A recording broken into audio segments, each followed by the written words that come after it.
Welcome to Biology Pathshala. Today's class is dedicated 10th class student as well as 12th class student. आज की पाठशाला dedicated है 10th class और 12th class के student के लिए और आज की पाठशाला का टॉपिक है ट्रॉफिक लेवल। आज से पूछा जाएगा इकोसिस्टम में ट्रॉफिक लेवल क्या होता है और इसका फ्लो और इसका प्रवाह कैसे होता है।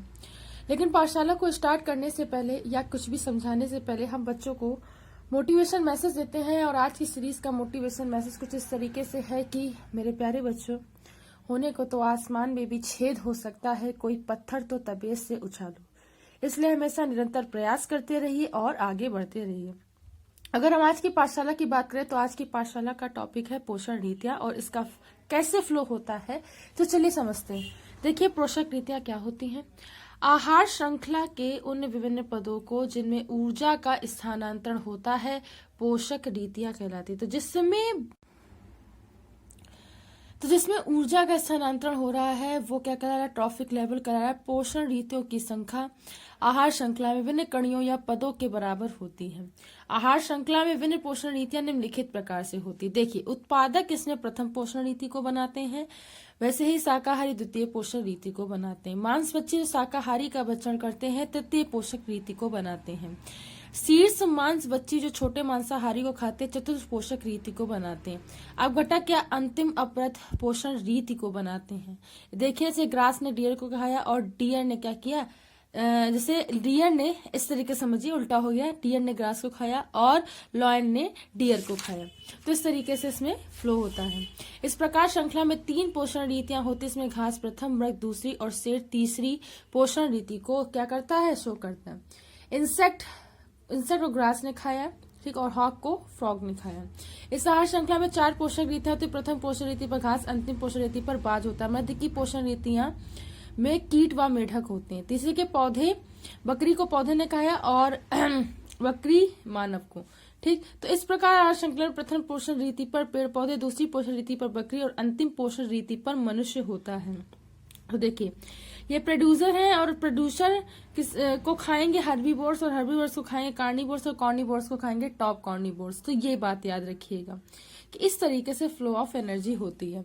आहार श्रृंखला में सीमित पोषण रीतियां। तो देखिए, ये क्या होता है, आहार श्रृंखला में प्रत्येक पोषण रीति पर ऊर्जा का एक भाग व्यर्थ हो जाता है क्योंकि इसका मुख्य भाग उपापचय क्रियाओं के परिचालन में व्यय होता है। तो जब कोई भी डिस्ट्रीब्यूशन होता है तो उसका जो ऊर्जा है वो धीरे धीरे कम होती है, तो अगली पोषण रीति के जंतुओं में कम ऊर्जा उपलब्ध होती है। इसी कारण आहार श्रृंखला में पोषण रीतियों की संख्या क्या होती है बच्चों, सीमित होती है। पोषण रीतियों में वृद्धि से आहार श्रृंखला के जीवों को कम ऊर्जा उपलब्ध होती है और इस कारण आहार श्रृंखला में 5 से 6 वाली पोषक रीतियों से अधिक नहीं होनी चाहिए। तो ये भी याद रखिए, 5 से 6 तक ही क्या होती हैं, सीमित होती है, अच्छी होती हैं। अतः निम्नलिखित कारणवश पारितंत्र पोषण रीतियां सीमित होनी चाहिए। कौन कौन से, प्रत्येक स्थानांतरण में ऊर्जा की क्षति होती है। तो प्रत्येक स्थानांतरण भोज ऊर्जा की क्षति होती है, ठीक है, बिल्कुल सही बात है। किसी भी पोषण रीति पर जीव का भोजन का पूरी तरह से उपयोग नहीं हो पाता, कुछ न कुछ ऊर्जा जरूर ही व्यर्थ होती है। ये बिल्कुल बात सही है कि जब भाई ट्रांसफॉर्मेशन होता है एनर्जी का तो एनर्जी धीरे धीरे कम होती जाती है। ऊर्जा का बड़ा भाग में काम आ जाता है। ये बता रहे हैं कि अगर हम जितना ऊर्जा का फ्लो हो रहा है सबसे बड़ा भाग श्वसन में क्या होता है, काम आ जाता है। तो देखिए कैसे होता है, ऊर्जा का प्रवाह कैसे होता है ये समझिए। भूमंडल पर पड़ने वाली सूर्य के प्रकाश की ऊर्जा का लगभग 57% भाग वायुमंडल के द्वारा अवशोषित कर लिया जाता है और लगभग 6% भाग जल व थल के तापन एवं जल के वाष्पीकरण में व्यय हो जाता है। पादपों पर केवल 8% प्रकाश पड़ता है जिसका 50 से 85% ऊर्जा के रूप में अवशोषित कर लिया जाता है। 50% प्रकाश संश्लेषण के काम में आता है। पादपों के द्वारा ये ऊर्जा कार्बनिक पदार्थों में रासायनिक ऊर्जा के रूप में क्या कर ली जाती, बंधक कर ली जाती। पादप प्रथम पोषण रीति को प्रदर्शित करते हैं। इंपॉर्टेंट क्वेश्चन, पादपों के द्वारा बंधित ऊर्जा इकोसिस्टम के विभिन्न पदों से प्रभावित होती है, इसे आहार श्रृंखला या फूड चेन कहते हैं। आहार श्रृंखला में अधिक से अधिक 4 पद होते हैं। उत्पादक प्रथम पोषण रीति, प्राथमिक उपभोक्ता द्वितीय पोषण रीति, द्वितीय उपभोक्ता तृतीय पोषण रीति और तृतीय उपभोक्ता चतुर्थ पोषण रीति। और प्रत्येक पद में श्वसन व अन्य जैविक क्रियाओं के द्वारा लगभग 80 से 90% तक गतिज ऊर्जा ऊष्मा के रूप में क्षय होती है। उत्पादकों के द्वारा बंधित ऊर्जा का स्थानांतरण उपभोक्ताओं में ऑक्सीकरण एवं श्वसन के समय होता है तथा उपलब्ध ऊर्जा एटीपी के रूप में जंतुओं के द्वारा संचित कर ली जाती है। यानी कि विभिन्न प्रकार के पोषक स्तर से होती हुई जो ऊर्जा होती है वो लगभग उसका 80 से 90% भाग श्वसन और अन्य जैविक क्रियाओं में पूरा होता है और एटीपी के रूप में शरीर में संचित ऊर्जा होती है जो जैविक क्रियाओं का संचालन करती है। देखिए 6CO2 टेलोस्टो के प्रेजेंस से एनर्जी और ग्रीन प्लांट्स क्या बनाएंगे, कार्बोहाइड्रेट या ग्लूकोज बनाते हैं, ठीक है।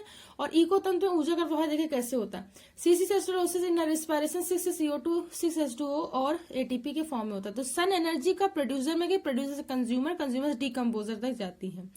तो वैज्ञानिकों ने बताया कि उत्पादकों के द्वारा उत्पादित समस्त शाकाहारी जंतुओं हार्वी द्वारा ग्रहण कर ली जाती है। इससे 90% ऊर्जा तो जंतुओं की जैविक क्रियाओं में व्यय हो जाती है तथा शेष 10% ऊर्जा ही क्या होती है, उनमें संचित रहती। इसी को 10% का नियम भी कहते हैं।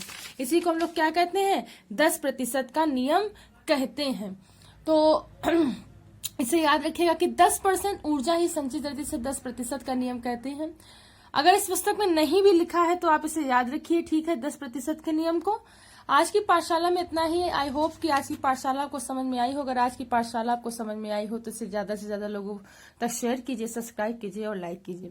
बायोलॉजी पाठशाला का लेटेस्ट अपडेट पढ़ने के लिए बायोलॉजी पाठशाला के बेल आइकन या घंटे के बटन को दबाए रखिए ताकि आने वाली लेटेस्ट अपडेट आप तक पहुंच सके। बायोलॉजी पाठशाला की 30 जनवरी से Ansar shirt series paper start हो रहा है, तो सीरीज को ज्वाइन करिए और अपनी तैयारी को और मजबूत करिए। So thanks to all student to watch my Pathshala. Thanks